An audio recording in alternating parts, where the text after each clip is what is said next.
Dívidas e contas atrasadas. Faça a oração de 3 minutos e receba a orientação de Deus agora. Você chegou aqui porque não aguenta mais. E dizer isso em voz alta já é um alívio que talvez você não se permita. A dívida não bate só na porta.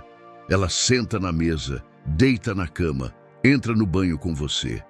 Ela ocupa cada espaço vazio do dia e transforma qualquer silêncio em preocupação. Você tenta pensar em outra coisa, mas a mente volta. Volta para o boleto vencido, para a conta que não fecha, para a sensação de que o esforço nunca é suficiente. A dor não é apenas financeira, é emocional, é espiritual. É o desgaste de carregar um peso que parece crescer enquanto você diminui.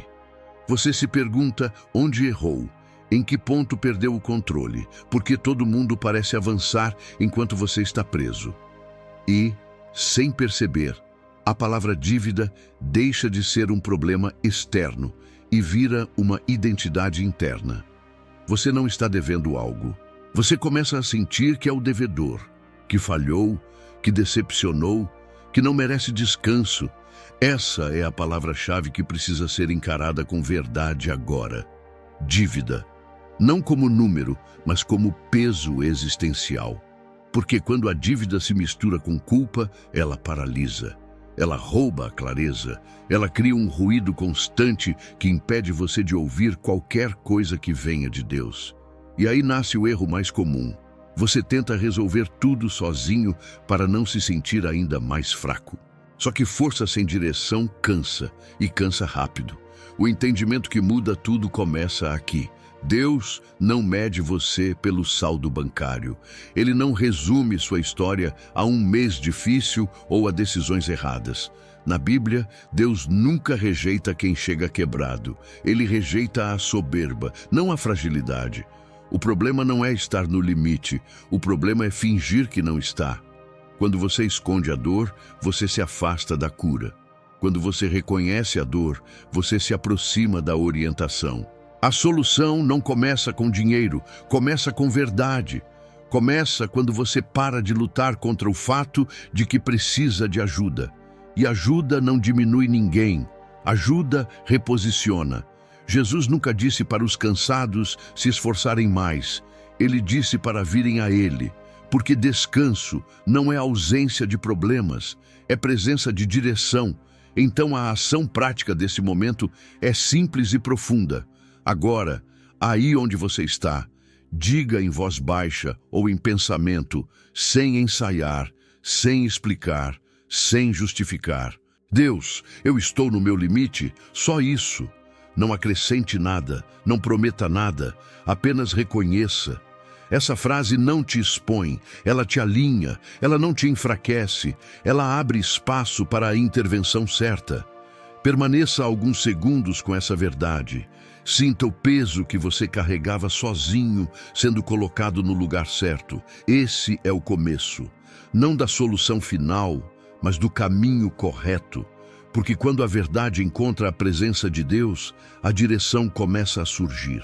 A seguir, vamos falar sobre as vozes que essa dívida criou dentro de você e como silenciar aquilo que te acusa para ouvir aquilo que te guia.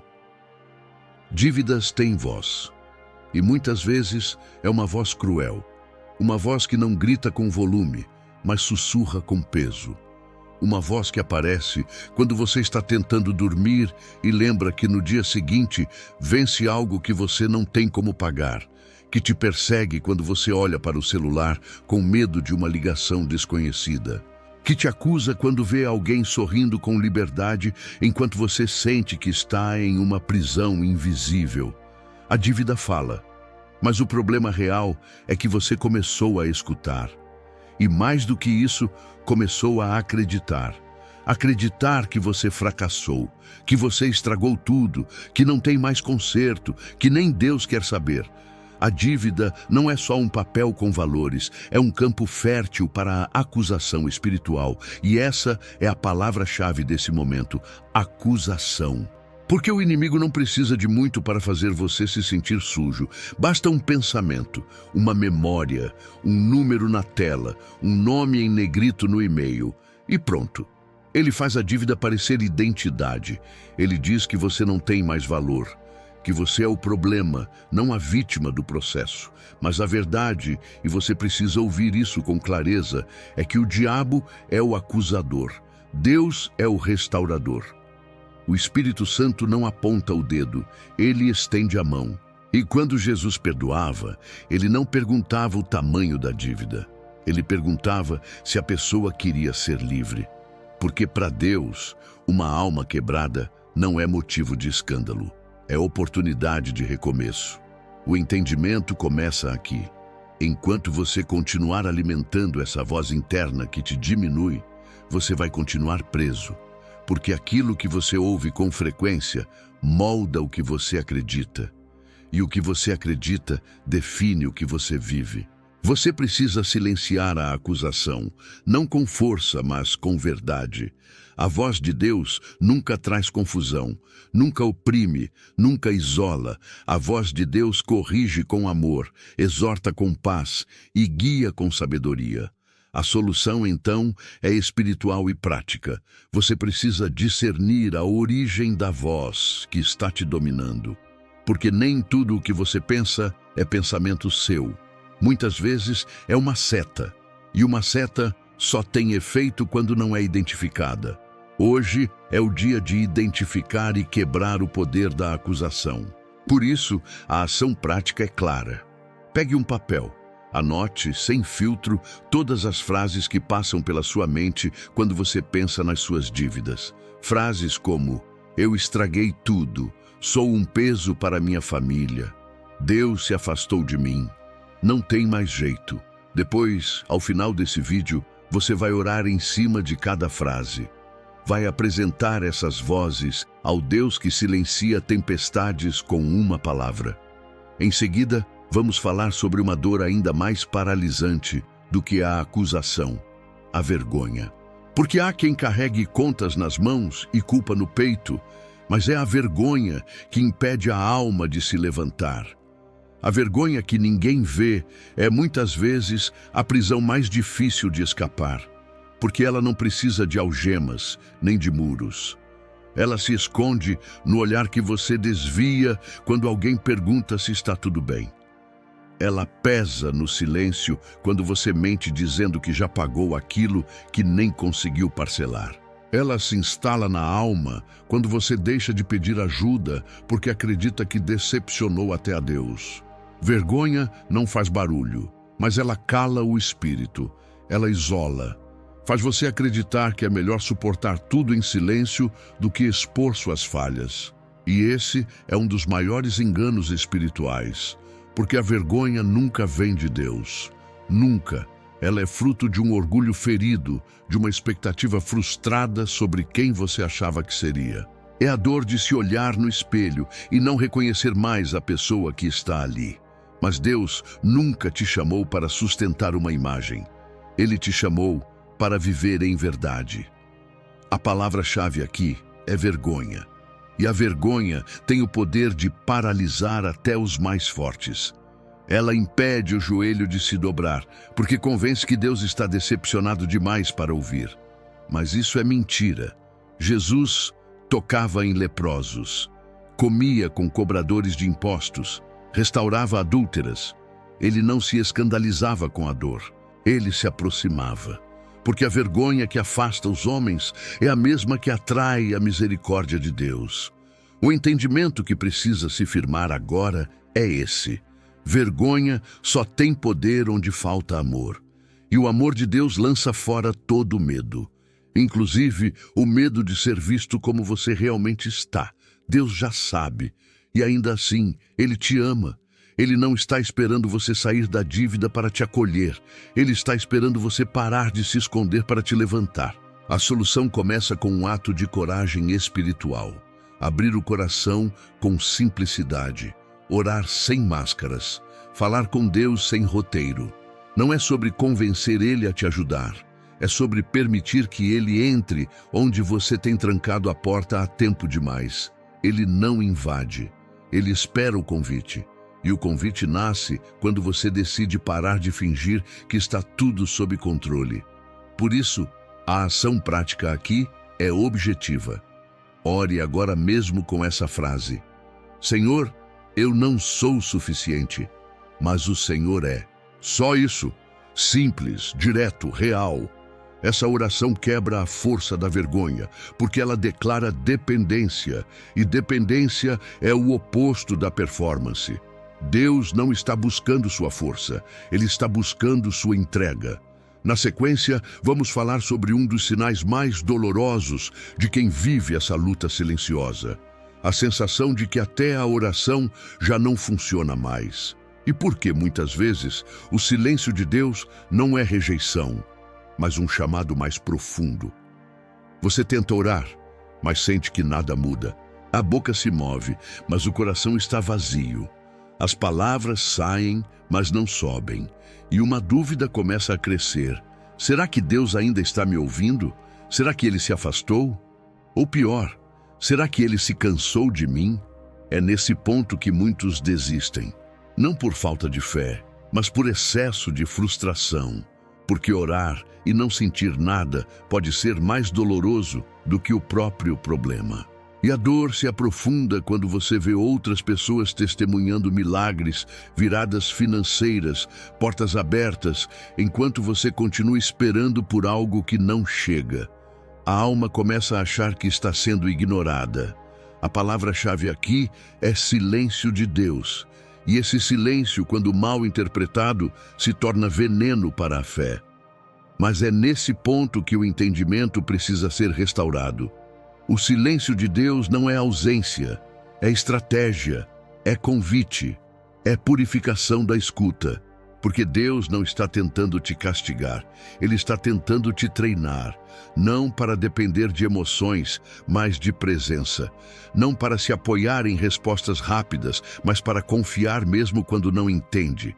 Na Bíblia, o silêncio de Deus precede momentos decisivos. Foi no silêncio que Ana orou e concebeu o profeta. Foi no silêncio que o cego clamou até ser ouvido. Foi no silêncio que Jesus ficou diante de Pilatos, sabendo que o plano de salvação estava em curso mesmo sem explicações. O silêncio não é o fim. É o campo onde a fé é provada e a maturidade é formada. A solução, então, é mudar a postura, sair da posição de cobrança e entrar na posição de escuta. Porque enquanto você ora, esperando sentir algo, pode estar perdendo a presença que já está aí. Nem toda resposta vem com fogo, algumas vêm com paz, e paz também é resposta. Por isso, a ação prática desse momento é diferente. Faça uma oração em que você não peça nada, absolutamente nada. Só diga: Senhor, eu estou aqui. E mesmo sem ouvir, eu confio que o Senhor está comigo. Fale isso com verdade. Depois disso, não diga mais nada.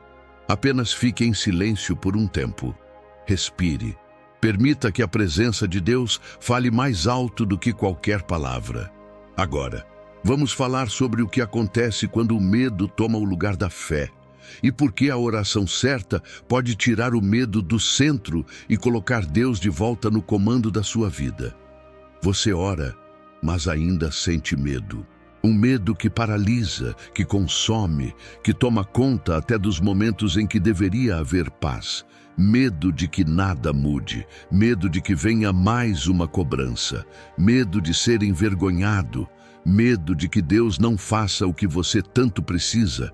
E esse medo, mesmo pequeno, pode ocupar o centro do seu coração, o lugar onde deveria estar a confiança.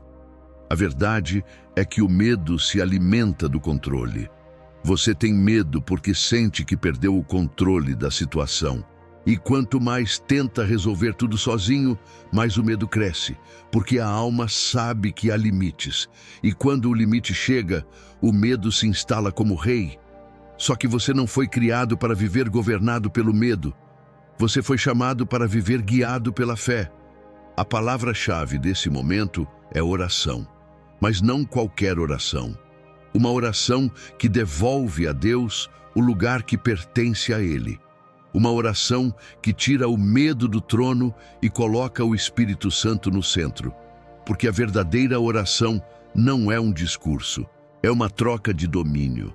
Você entra com a ansiedade e sai com a paz. Entra com o medo e sai com a direção. O entendimento que precisa acontecer agora é simples, mas profundo. Toda vez que o medo dita suas decisões, a fé fica em segundo plano. E onde a fé não lidera, a esperança desaparece. Por isso, a oração não é apenas um pedido.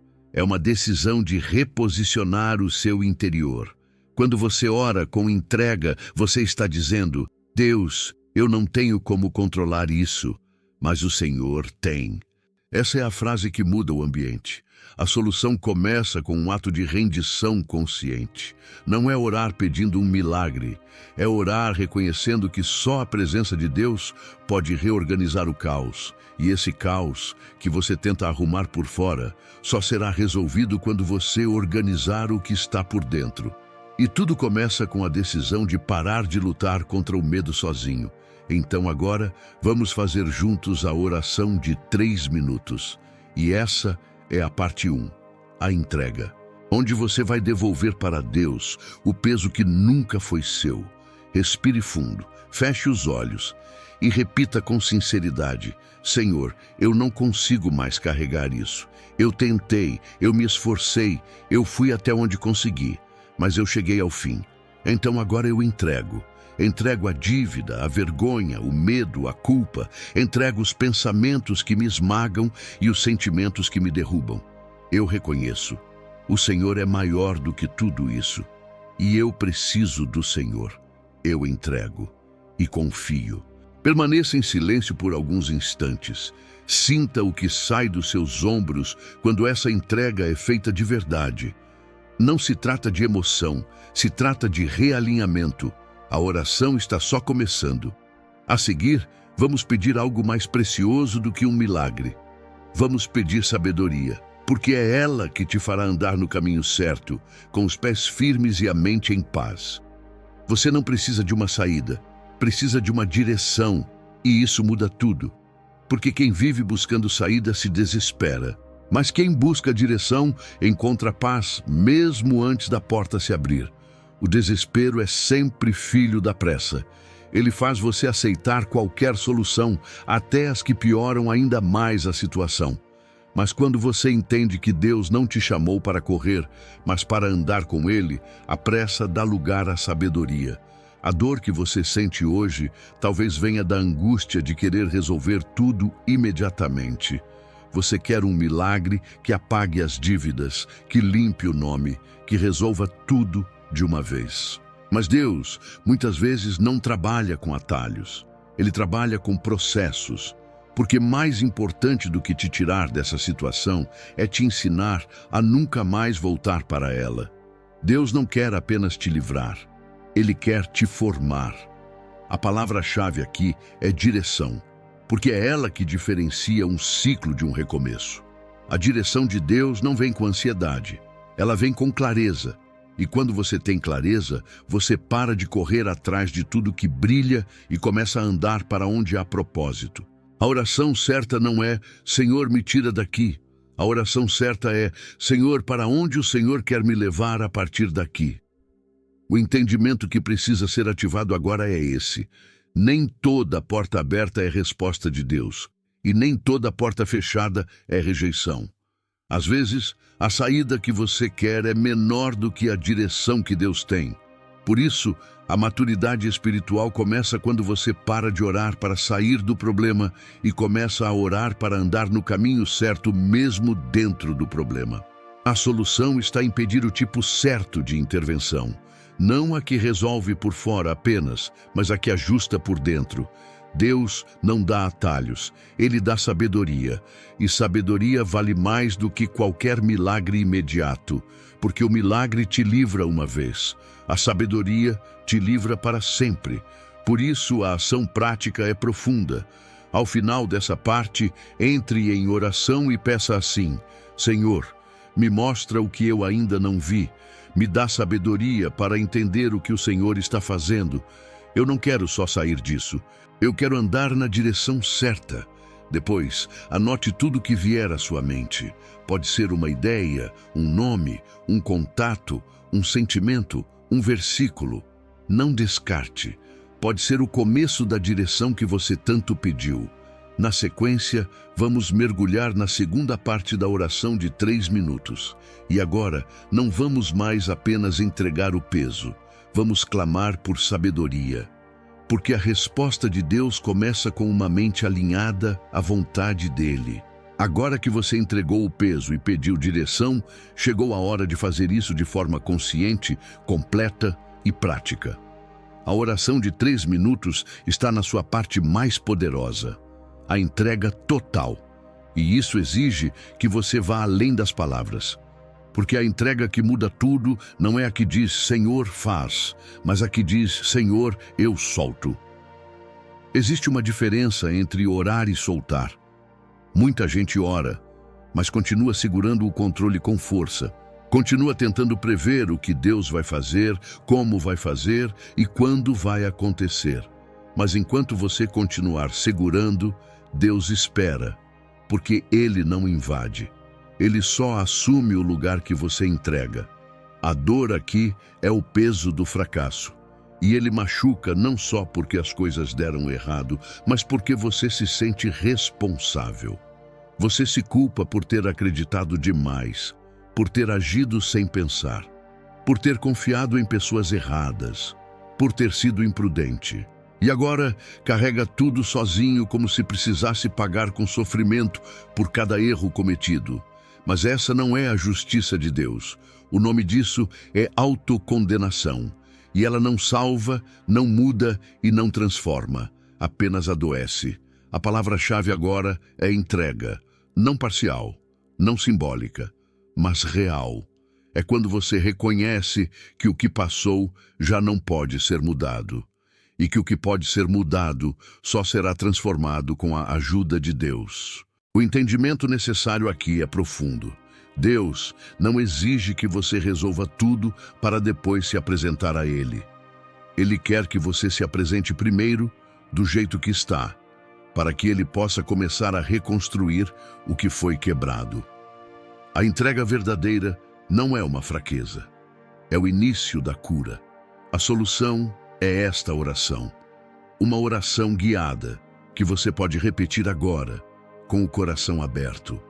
Respire fundo. Fale com fé, sem pressa, com intencionalidade. Diga, Senhor, eu entrego o que não sei mais como lidar. Entrego essa dívida, esse peso, esse fardo que me esmaga. Eu entrego tudo o que passou, os erros, as decisões ruins, as palavras que me feriram, as atitudes que me trouxeram até aqui. Eu entrego a vergonha, a culpa, o medo, o silêncio. Eu solto. Não quero mais segurar o que não consigo carregar. Eu não estou tentando fugir. Eu só não quero mais lutar sozinho. Vem, Senhor. Me toma pela mão. Eu entrego, porque confio que nas tuas mãos tudo pode ser restaurado. Fique em silêncio por alguns segundos. Deixe essa entrega respirar dentro de você. Deixe o peso sair. Não tente entender o que está acontecendo. Apenas permita. O Espírito Santo sabe o que fazer com tudo que você colocou diante dele. Em seguida, vamos entrar na parte mais transformadora da oração. Porque agora que você soltou o que te prendia, é hora de pedir sabedoria, o dom que transforma causa em caminho e peso em plano. A sabedoria é o milagre que não aparece, mas sustenta todos os outros. E é por isso que depois de entregar o peso da dívida e soltar o controle, você precisa pedir algo maior do que alívio. Você precisa pedir visão, clareza, direção. Porque quem anda sem sabedoria, mesmo quando sai de um problema, acaba caindo em outro. Muitos querem que Deus apague a dívida. Mas poucos pedem que Deus ensine a viver de forma diferente, porque o verdadeiro livramento não é quando o boleto é pago, é quando a mente é transformada. E transformação vem pela sabedoria que vem do alto, aquela que não pode ser comprada, mas pode ser recebida em oração. A dor aqui é o impulso de fugir, porque o sofrimento faz você querer pular etapas, resolver rápido, sair correndo, mas sabedoria nunca nasce da pressa. Ela nasce da escuta, da humildade, da disposição em aprender com o que antes você queria apenas esquecer.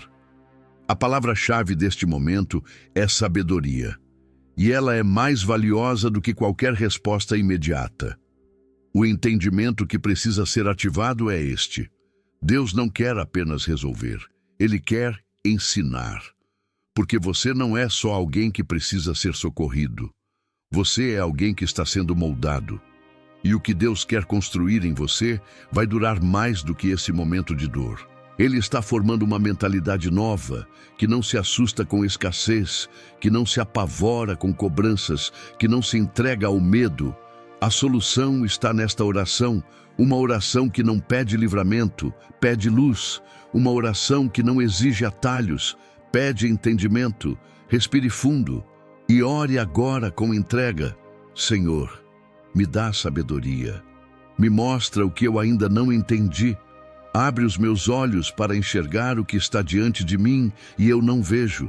Se eu preciso perdoar, me mostra. Se eu preciso mudar de direção, me revela. Se eu preciso tomar decisões difíceis, me fortalece. Eu não quero mais viver guiado por emoção. Eu quero viver guiado pela tua sabedoria. Me dá discernimento. Me mostra o que fazer, o que evitar e a quem ouvir. Eu confio que o Senhor fala e eu estou pronto para escutar. Depois dessa oração, fique atento, porque a sabedoria de Deus nem sempre vem em voz audível. Às vezes vem em paz, vem em desconforto com o erro, vem em alguém que diz a palavra certa, vem em uma lembrança que volta no momento exato. Anote tudo, não descarte nada. Deus fala, e Ele está falando agora. Nesse momento você vai aprender a praticar uma das atitudes mais poderosas da vida espiritual: o silêncio, porque quem aprende a calar por dentro começa a ouvir o céu com mais clareza. Existe um barulho que ninguém escuta, mas que perturba a alma dia e noite. É o barulho interno. Pensamentos acelerados, cobranças invisíveis, lembranças do que não deu certo, simulações do pior cenário possível. Esse ruído contínuo se transforma em confusão espiritual. E nesse ambiente fica quase impossível discernir o que Deus está dizendo. Você pode ter feito todas as orações, pode ter falado com fé, se ajoelhado, chorado, mas se depois disso continua falando por dentro o tempo inteiro, você não ouve. Porque ouvir exige silêncio, e silêncio, no mundo espiritual, é um ato de fé. É quando você decide calar a própria voz para ouvir a única que realmente importa. A dor que você carrega talvez não esteja mais nas dívidas externas, mas no barulho que elas provocaram por dentro. Você vive tentando resolver, antecipando respostas, criando planos de fuga, mesmo enquanto ora. Mas Deus não compete com gritos internos. Ele fala na brisa. Ele se revela no silêncio. Ele guia no descanso. A palavra-chave aqui é escuta. E escutar a Deus exige espaço interior. Exige desligar as vozes da urgência, da cobrança, da autossabotagem. Exige abrir mão de resolver tudo agora, para permitir que o Espírito Santo organize primeiro o que está dentro. O entendimento que você precisa agora é direto. Nem toda oração precisa ser falada. Algumas precisam apenas de silêncio, reverência e disposição para ouvir. Porque o Pai não está procurando palavras bonitas, está procurando corações que reconhecem sua voz. E essa voz não grita, ela guia.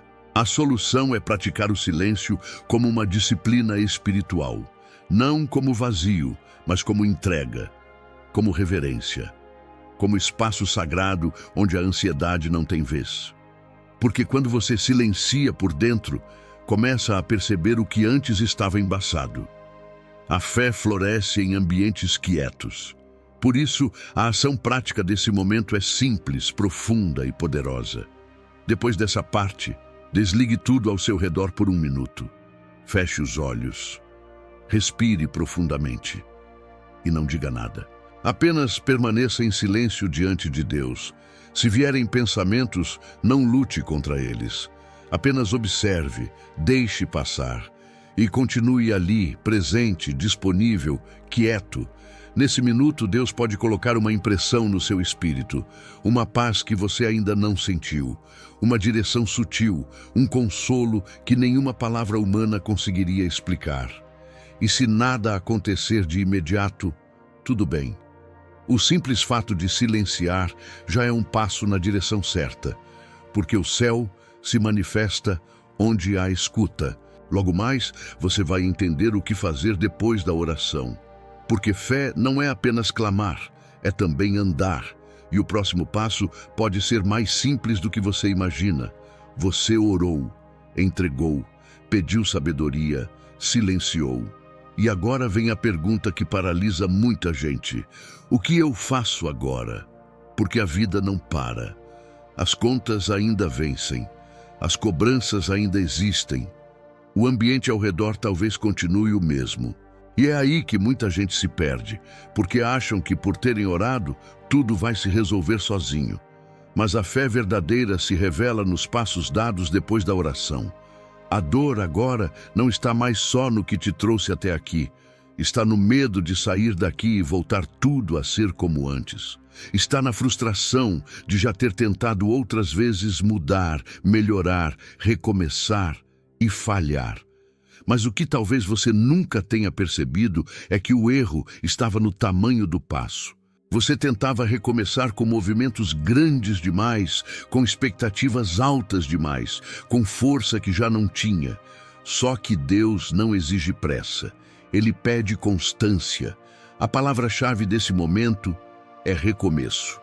E recomeçar no reino de Deus nunca é sobre voltar ao ponto de partida. É sobre começar de um lugar novo. Agora você tem uma mente mais alinhada, uma escuta mais sensível, uma entrega mais sincera. Agora, o recomeço é com base espiritual, não mais em desespero, e isso muda tudo. O entendimento necessário é esse. O milagre de Deus muitas vezes começa no pequeno. Um gesto, uma decisão, um hábito novo, um não que você nunca teve coragem de dizer, um sim que você adiava por medo. A diferença entre estagnação e transformação é o primeiro passo. E esse passo precisa ser claro, simples e intencional. A solução prática aqui é começar com uma decisão que muda o ambiente espiritual ao seu redor. E essa decisão se chama gratidão. Parece pequeno, mas a gratidão rompe cadeias invisíveis. Ela muda sua postura. Ela declara que mesmo antes de ver o milagre, você já reconhece a presença. Que mesmo com contas vencidas, você ainda crê que o controle está nas mãos certas. Por isso, aqui está a sua ação prática. Durante os próximos 3 dias, faça um jejum de murmuração. Isso mesmo. 3 dias sem reclamar, sem repetir frases como nada dá certo, tô cansado disso, não aguento mais. Durante 3 dias, ao invés de reclamar, você vai agradecer. Vai agradecer pelas pequenas provisões, pela força de continuar, pela sabedoria que está vindo, pela direção que já começou a clarear. E toda vez que a vontade de reclamar bater, diga em voz baixa: Senhor, eu confio, eu agradeço antes de ver. Isso muda o ambiente, muda o clima espiritual da sua casa, muda o seu interior. E o recomeço, quando nasce da gratidão, não volta mais ao ponto anterior. Agora, vamos falar sobre algo que machuca mais do que a dívida. O momento em que Deus responde diferente do que você queria. E por que, mesmo assim, isso pode ser o maior livramento da sua vida. Você ora com fé, entrega com sinceridade, faz o que está ao seu alcance. Mas então vem uma resposta que não esperava. Ou pior, não vem resposta alguma. As coisas não acontecem como você imaginou. A dívida ainda está lá. A porta que você queria não se abriu. A ajuda que esperava não chegou. E surge um pensamento doloroso. Será que Deus disse não? Essa é uma das dores mais difíceis de digerir, porque no fundo você não queria apenas uma solução. Você queria sentir que Deus estava do seu lado. E quando a resposta dele não é o que você pediu, parece que ele está em silêncio ou distante, mas é aí que mora uma das maiores revelações da fé. O não de Deus também é amor. E muitas vezes é livramento. A palavra-chave aqui é maturidade. Porque só cresce espiritualmente quem aprende a lidar com o fato de que Deus não é nosso funcionário. Ele não está comprometido em atender pedidos, mas em cumprir propósitos. E isso significa que, às vezes, ele vai fechar portas que você queria muito abrir. Vai interromper planos que pareciam promissores. Vai te conduzir por caminhos que você jamais teria escolhido. Não porque quer te frustrar, mas porque sabe o que você ainda não vê. O entendimento necessário agora é este. A fé infantil diz: eu creio se Deus fizer o que eu quero. Mas a fé madura diz: eu continuo crendo mesmo que Deus faça diferente. Porque o pai que responde com não é o mesmo que livra, que protege, que forma caráter e que prepara um caminho melhor, ainda que por enquanto você não entenda.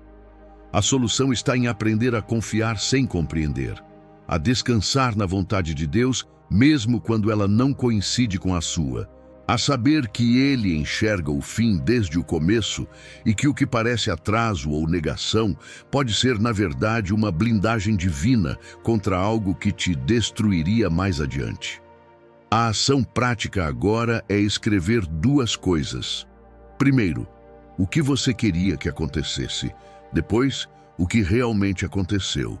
Coloque isso diante de Deus em oração e diga: Senhor, eu queria isso, mas o Senhor fez diferente. Eu não entendo tudo, mas eu aceito a tua vontade. Me ajuda a enxergar com os teus olhos. Essa oração tira o peso da frustração e planta a semente da maturidade, porque você está dizendo a Deus que prefere a vontade dele à sua própria. A seguir, vamos fechar esse caminho com esperança, porque depois de tudo que você viveu, sentiu, entregou e aprendeu, chegou a hora de entender que o que Deus está fazendo em você pode também alcançar outros, e que existe poder em compartilhar a direção que você recebeu. Quando Deus te dá uma direção, ela nunca é só para você, porque tudo que o céu libera tem propósito de alcançar outros. E talvez você tenha entrado nesse vídeo apenas para tentar aliviar a dor, mas agora percebe que o que recebeu aqui pode ser o início de uma mudança não só na sua vida, mas na de outras pessoas ao seu redor. A dor neste momento é a solidão espiritual, aquela sensação de que ninguém entende o que você está passando, de que ninguém vai te estender a mão se souber da sua situação. E isso te faz esconder, calar, se afastar. Mas o reino de Deus não é feito de isolamento. Ele é construído na comunhão, no compartilhar, na caminhada juntos. Porque cura que fica escondida enfraquece, mas cura compartilhada fortalece. A palavra-chave é comunhão. E a comunhão começa quando você entende que não é o único, que existem milhares de pessoas sofrendo em silêncio como você estava até poucos minutos atrás, e que Deus pode usar a sua dor vencida como ponte para o alívio de alguém. Foi assim com os discípulos. Foi assim com os profetas. Foi assim com Jesus. Ele sofreu para que outros fossem libertos. O entendimento que precisa se firmar agora é simples. Quem recebe direção de Deus tem a responsabilidade de multiplicar esperança. Isso não significa dar respostas prontas. Significa dizer: eu sei o que você está sentindo e eu conheço um lugar onde há alívio. E às vezes, esse lugar é um vídeo como este, um áudio, um link, uma frase dita com fé. A solução aqui é se posicionar como canal. Não espere estar com a vida perfeita para abençoar alguém. Não espere resolver tudo para estender a mão. O seu testemunho já começou. E compartilhar o que Deus está fazendo, mesmo no meio do processo, é um dos atos mais poderosos de fé que você pode ter. Por isso, a ação prática final é clara. Se essa série de orações, reflexões e entregas falou com você, comente aqui: Eu recebo a direção de Deus. Isso não é só uma frase, é um ato público de fé, um marco espiritual, um lembrete de que você está saindo desse lugar de dor com mais clareza, mais força e mais esperança. E mais do que isso, envie esse vídeo para alguém, uma pessoa, uma só, aquela que você sabe que precisa de direção, mas talvez não tenha coragem de pedir. Seja o canal, a ponte, o sinal. Deus não te trouxe até aqui para te confortar apenas. Ele te trouxe para te reposicionar. E tudo aquilo que Ele começou em você, Ele é fiel para completar. Agora, siga, com fé, com sabedoria e com a certeza de que a direção já está dentro de você. Fique na paz de Deus.